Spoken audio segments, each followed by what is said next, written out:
Hey, I'm Blizzard Planet. Imagine this. You hopped on the band rocket, and now you're on Planet Butter, a world made of sparkly peanut butter. And Blissi, the disco ball of self reflection, the queen of Planet Butter, is whirling around in her transforming convertible. Eastern philosophy says no ego.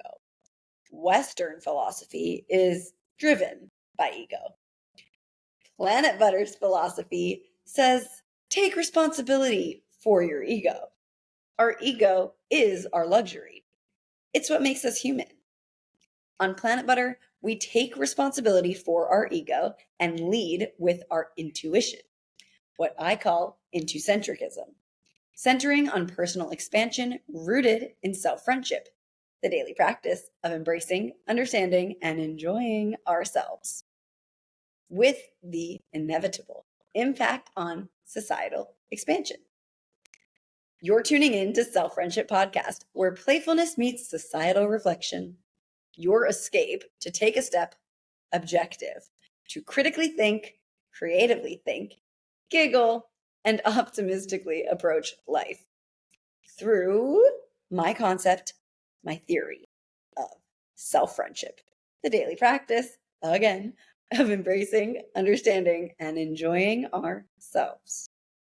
To consciously create your world, your planet, at the intersection of discipline, delusion, and fun. Thanks for joining me in my 51st episode. Some of what I'll be sharing includes my answer to last week's question of the week, security dessert, a mystical coconut wave, a perspective dance with inconveniences, a perspective dance with terrorism, a perspective dance with half-assing it, and, as always, a brand new question at the end for all of us to self-reflect and self-connect and email me, selffriendshippodcast@gmail.com. My answer to last week's question of the week, which was, what's an instance you focused on self-receival this week?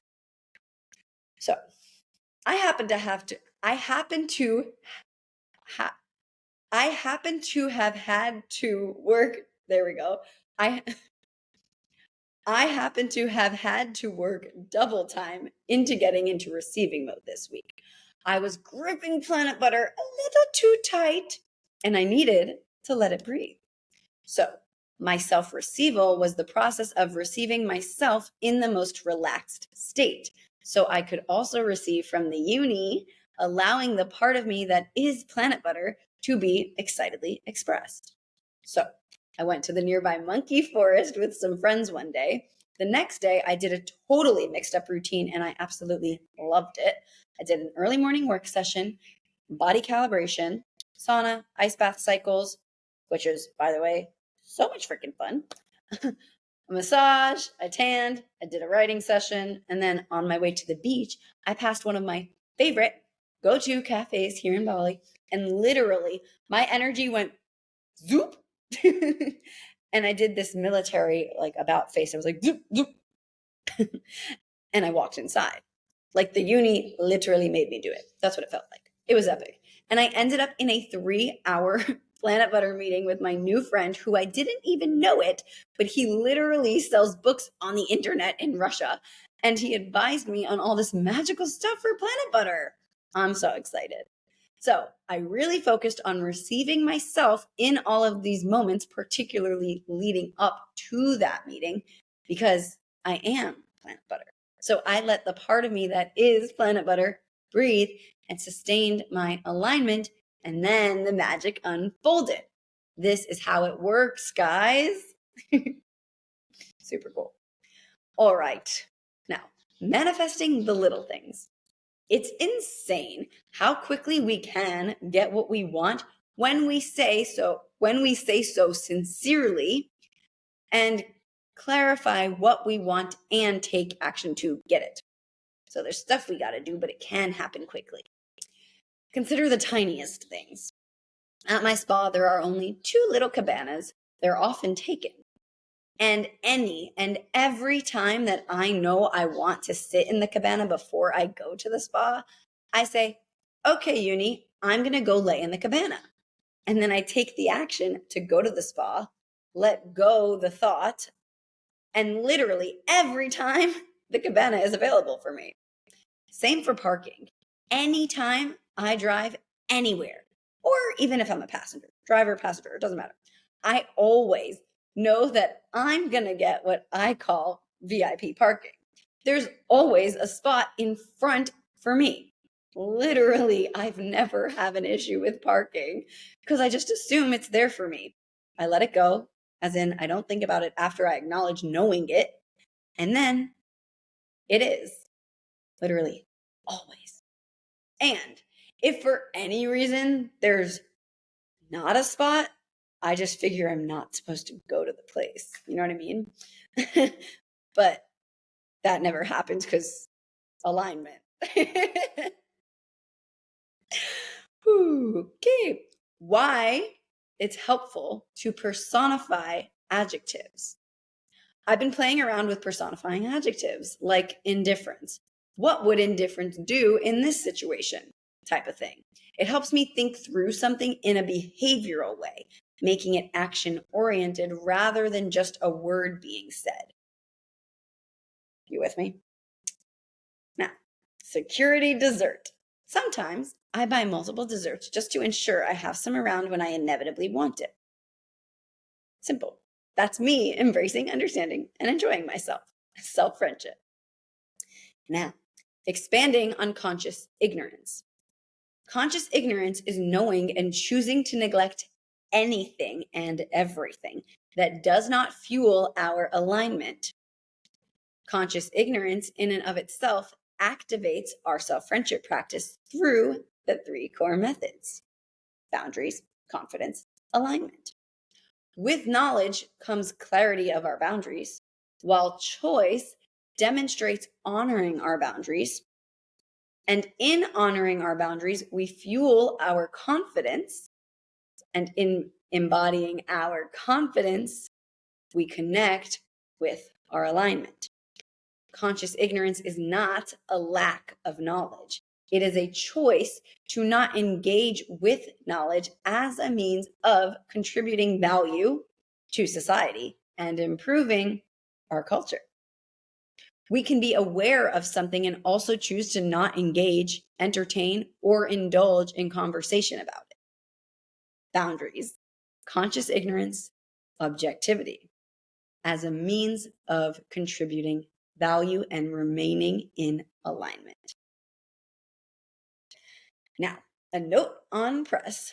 We say there's no bad press because whatever it is getting attention and expanding. What we focus on expands.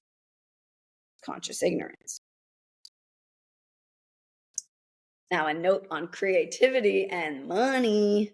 Something I love about creativity is that we can make money whether it sucks or is beloved. There's no bad press.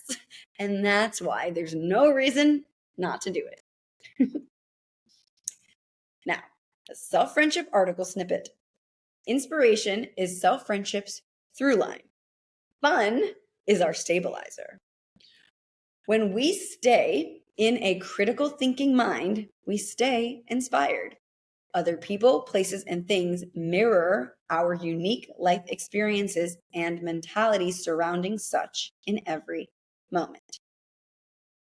We inspire ourselves through the mirrors of our individual world, our planet. Inspiration can be from any type of experience, though it's often attributed to experiences of empowerment or admiration. It doesn't need to be.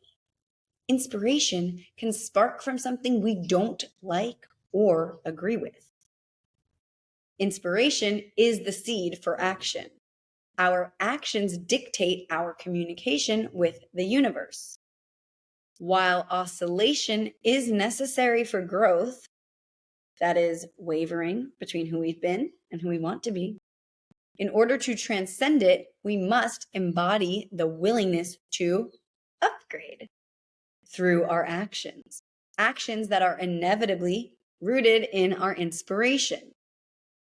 Now, here's how fun stabilizes us through our oscillation so we can stay inspired.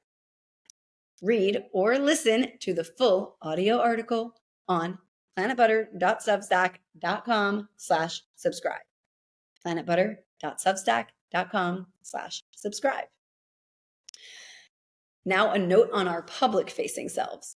I was out to dinner the other night and people were talking about how other people have said to them, "Oh, you're so different from what I would think based on your Instagram." I started laughing because I was like, shit, I have the opposite problem. I'm exactly who I am on the internet. So people think they know me better than they do. What about you?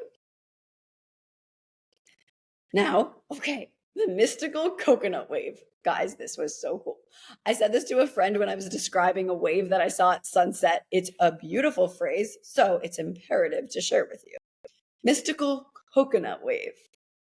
It was like this crazy, foggy, magical little wave. The ocean did its thing, and in doing its thing, this crazy, foggy, misty, and mystical wave hit the shore right in front of me as these two coconuts appeared with it, perfectly in alignment with one another. Obviously, each coconut was embodying their party of one because they practiced self-friendship. And then I guess I aligned with them because I was showing up as my party. Yay, mystical coconut wave. Silly, silly. Okay, this one's very valuable. A perspective dance with inconveniences. Inconveniencing ourselves in the spirit of our own best interest is not an inconvenience at all. That's it. You know this. I'm just reminding you. Sometimes our subjective mind will say things like, but I don't want to do that. And then our objective and more expansive self-friendship mind will need to say, but something so much cooler will happen when you do it. And then your subjective mind will be like, okay, let's boogie.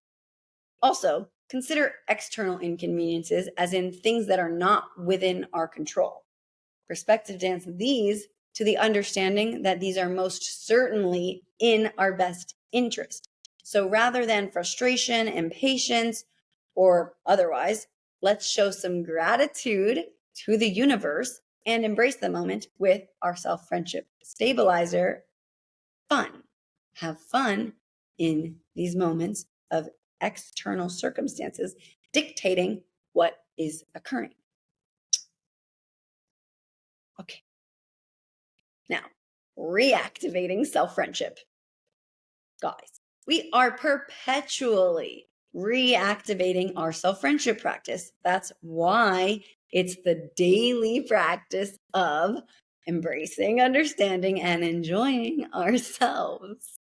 We activate it through the 3 core methods, perpetually reassessing what are my boundaries so that we can honor them and therefore embody confidence and therefore sustain or reconnect with our alignment, the 3rd core method.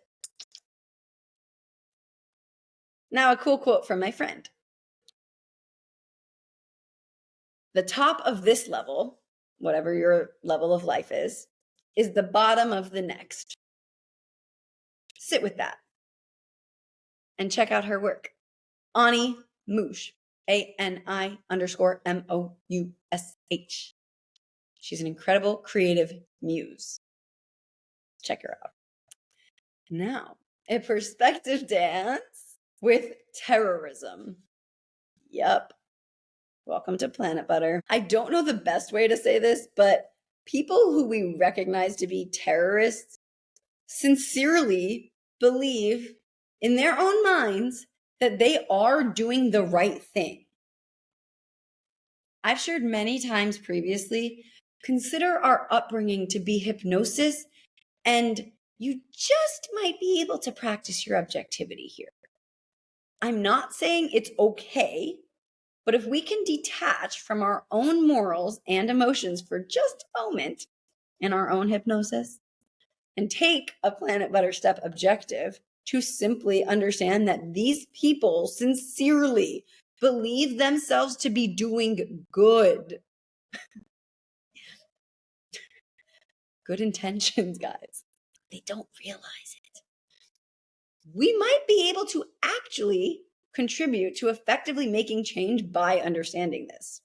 Rather than responding with what our own moral values are or how fucked up we think theirs are, these people need to be hugged for like 75 years straight and dehypnotized. I don't know the right word for that in the process. Just consider it. Again, that's not to be insensitive to anything going on in this world. It's just to understand that simply you take a step objective.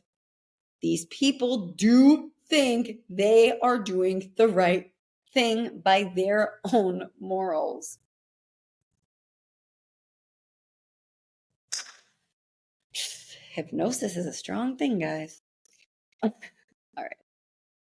A perspective dance with half-assing it. This is my favorite piece of today.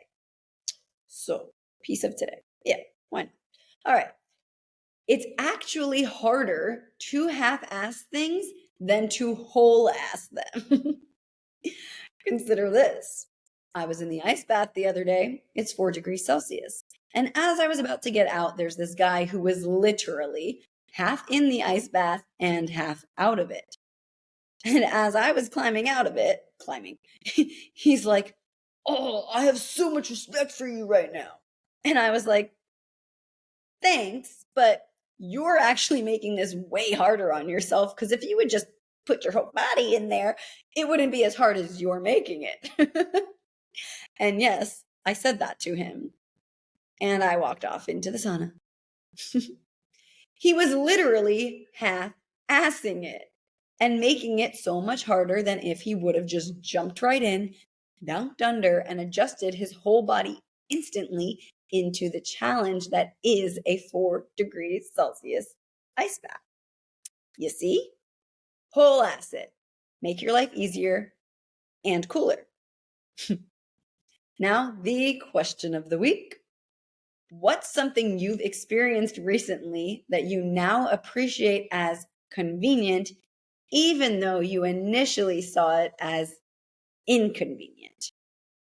Email me your answers, selffriendshippodcast@gmail.com. Now, bonus Self-Friendship Podcast episodes featuring your world. Each selected submission will be its own episode where I'll be giving my perspective, dancing, and opinions through the lens of self-friendship. This is, of course, not a substitute for professional support. Bonus episodes are now available once per month. Last week on episode 50, I said every other week, and I realized that's not going to fly the Planit Butter jet. So, once per month exclusively for founding members on Planit Butter's publication hosted on Substack. planetbutter.substack.com/subscribe. planetbutter.substack.com/subscribe. The link's also in the show notes or the link in my Instagram bio @planetbutter. Subscribe to be notified and receive more playfully helpful content. One more time. planetbutter.substack.com/subscribe. And the world's first coffee table book with a lesson, Party of One, Self-Friendship in Action, is available internationally on planetbutter.com and international online retailers. Yay! And please subscribe and review the show wherever you're watching or listening. It's super helpful. Thanks for landing on Planit Butter. I'll see you next Thursday. From my planet to yours, Blizzard. Do, do, do, do, do.